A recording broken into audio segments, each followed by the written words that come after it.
Olá pessoal, eu sou a professora Jandira Pilar, trabalho com redação há bastante tempo e hoje o objetivo aqui é responder a algumas perguntas de alguns alunos.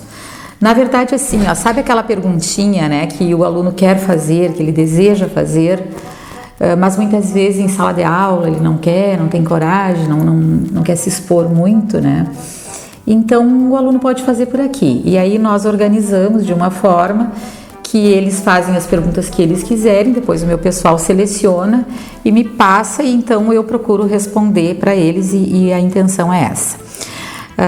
Essa pergunta, que muitas vezes o aluno não quer fazer, a resposta dessa pergunta poderia ajudar muito na escrita da redação.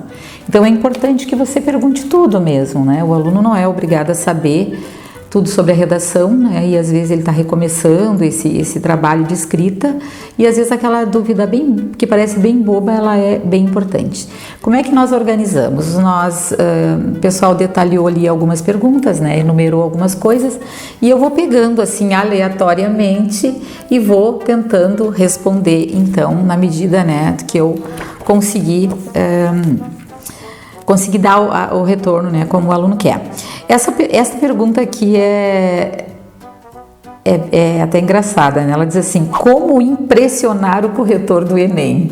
Essa é uma grande preocupação, da maioria dos alunos, como impressionar. Bom, assim, sintetizando, você vai impressionar esse corretor escrevendo um texto limpo. O que é um texto limpo? É o texto que apresenta o essencial em relação ao conteúdo, em relação à estrutura e em relação à expressão linguística. O que é o essencial no conteúdo? É o aluno escrever, saber, qual é a tese, qual é o tema, quais são os argumentos. Em relação à estrutura, ele saber exatamente como vai estruturar cada um desses conteúdos dentro das suas partes, Por exemplo, a introdução lá com o contexto, com o tema, com a tese, o desenvolvimento com os argumentos bem completos, bem desenvolvidos e a conclusão, desempenhando a sua função de retomar tema e muitas vezes na redação do Enem apresentar bem as intervenções. Em relação à gramática, que seja um texto limpinho, com os períodos assim não muito extensos, compreensível, um texto coerente, O nível da informatividade, ele não pode ser baixo e ele não pode também ser muito alto, tem que ser um nível médio. Uma outra coisa assim que com certeza impressiona o corretor é o conhecimento, não só da estrutura do texto, não só do conteúdo, que ele vai, não só da gramática, mas o conhecimento dele mesmo, sobre as outras áreas. Não é por acaso que isso aí tem um peso no Enem, na competência 2. Então, assim, a informação, o nível da informatividade, só que tem detalhe. Para agradar, para impressionar realmente um corretor, todo aquele conhecimento que você traz para o texto, ele tem que estar coerente com as suas ideias. Eu acredito assim que uma coisa que até irrita um pouco quando nós estamos lendo o texto do aluno é quando ele traz assim um pensador, ele traz um conhecimento ou ele traz dados estatísticos e ele não explora isso. Então eu diria assim que depois daqueles elementos essenciais, saber relacionar aquele conhecimento que você está trazendo para o texto com o tema, com a tese, com o argumento, realmente vai impressionar. Porque isso é uma coisa que não acontece muito. Na maioria das redações, muitas vezes a pessoa traz lá, traz o Hobbes, traz Kant, traz Marx, traz assim um pensador de peso mesmo, mas o aluno não aproveita. Ou até dados estatísticos. Coloca ali e depois não faz aquela relação, não estabelece uma conexão com a ideia. E aí fica aquela pergunta, o que esse conhecimento está fazendo aqui no meio do texto um pouco perdido. Então eu acho que essa é uma das formas assim mais certas, de que realmente o aluno vai impressionar quando ele souber, agregar esse conhecimento dele, relacionar. Não é por acaso que a competência 3, que é a competência do argumento, ela vai exigir isso. Ela vai exigir argumento, exemplos, conhecimentos, mas ela vai exigir também uma relação de todo esse conhecimento aí com o tema, com a tese, com o argumento. Então, acho que realmente aí você pode impressionar. Não é tão difícil assim. A gente falando assim parece que é muita coisa, não é, né? É bem simples, né? É o treinamento, a reflexão sobre o tema que vai dar essa possibilidade de realmente impressionar o corretor, como eu desejo, né, da maioria de vocês, ou se não de todos. Bom, aí vem uma pergunta que tem muito a ver com isso também, né? Quais os pontos fortes de uma redação nota 1000?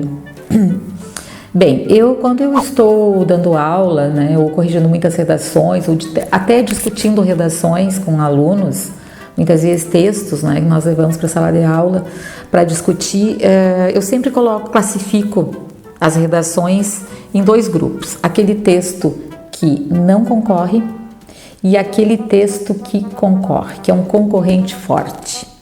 Por quê? Porque a gente tem que ter essa noção, não é, de que alguns textos eles não chegam, não é, não chegam naquele ponto que é o essencial, que é a base mesmo, que é o básico.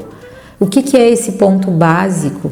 Ele é a estruturação, ele é as ideias, ele é a interpretação do tema, ele é uma tese bem qualificada, um argumento bem qualificado também, não é uma coisa assim do senso comum. E esse texto, ele pode ficar em torno de 800, mais ou menos. E aí o aluno se pergunta, bom, meu texto está melhor que o outro, e por que ele não avançou, por que ele não é um 900? Mas aí o aluno vai, né, se organizando e ele consegue tirar um 900, né? Então ele já tem argumentos melhores, ele já relaciona, ele já tem tópicos frasais mais claros no desenvolvimento, ele já usa elementos coesivos de progressão temática, mas ele ainda não chega na redação nota 1000, não é? Por quê? Porque os pontos fortes de uma redação nota 1000 é tudo isso, não é? E a questão da autoria. É a questão da autoria, a questão de o aluno realmente se colocar, não é? Muitas vezes no lugar do outro, aquele grupo, né, que está sendo discutido na redação, ele trazer conhecimentos pertinentes àquelas situações, ele trazer um bom contexto. E tudo isso está relacionado com o conhecimento, com aquele algo a mais que o aluno que aspira a uma redação nota 1000, que deseja uma redação nota 1000 tem que ter essa preocupação. O meu texto ele tá bom, mas ele tá o feijão com arroz. Ele tá aquilo, eu sei fazer, ficou bem feitinho, ficou bonitinho, mas eu preciso de mais. O curso é concorrido e eu preciso de mais.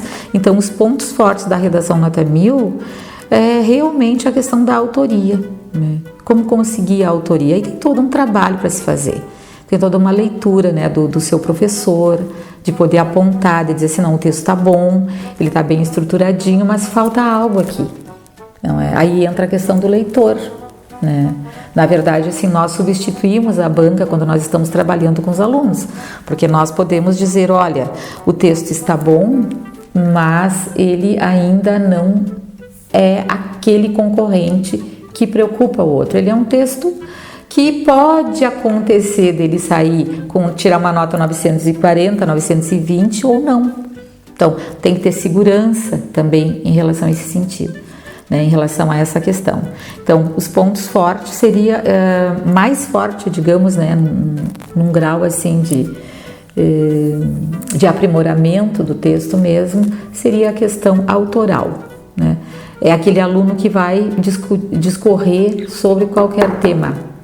Ele vai saber escrever porque ele já tem essa propriedade, ele já se apropriou da escrita. Isso é muito legal quando acontece. Também não é difícil. É uma questão de treino, é uma questão de uma relação entre autor e leitor, entre o aluno que escreve, o seu professor, a confiança, ele saber que o professor está lendo corretamente, que está sendo sincero, está apontando os pontos fortes, mas está apontando os pontos frágeis também. Então, seria isso. Vamos para uma outra pergunta. Vamos ver agora. Nós temos uma outra pergunta. Quais são os recursos coesivos mais corretos para se usar no início dos parágrafos de desenvolvimento? Essa questão também tem a ver com os pontos fortes de uma redação nota 1000.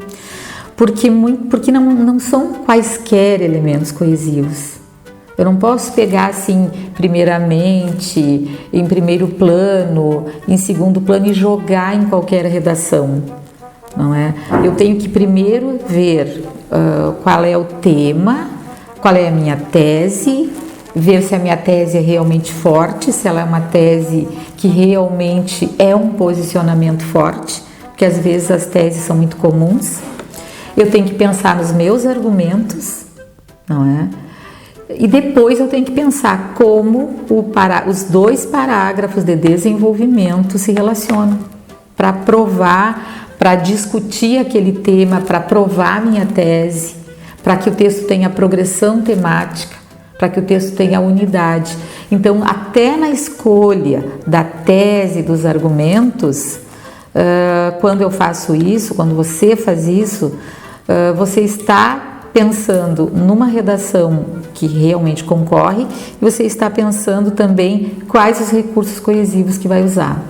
Então, não tem assim, o trocinho é melhor, além disso não é muito bom, ademais, não tem.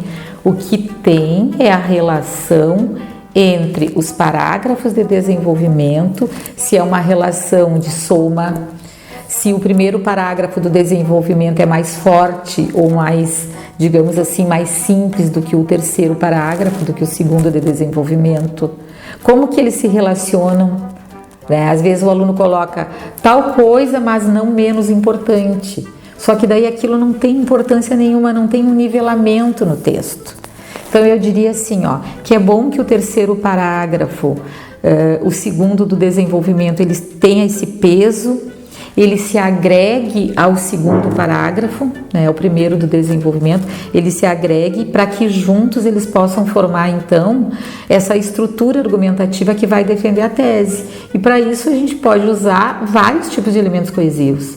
Não é? Nós podemos usar como elemento de transição do segundo para o terceiro parágrafo, além disso, um outro sim, um por outro lado, um contudo, seja o que for, vai depender da relação que se está estabelecendo. E aí nessa questão eu não posso deixar de comentar uma coisa que me chama muita atenção.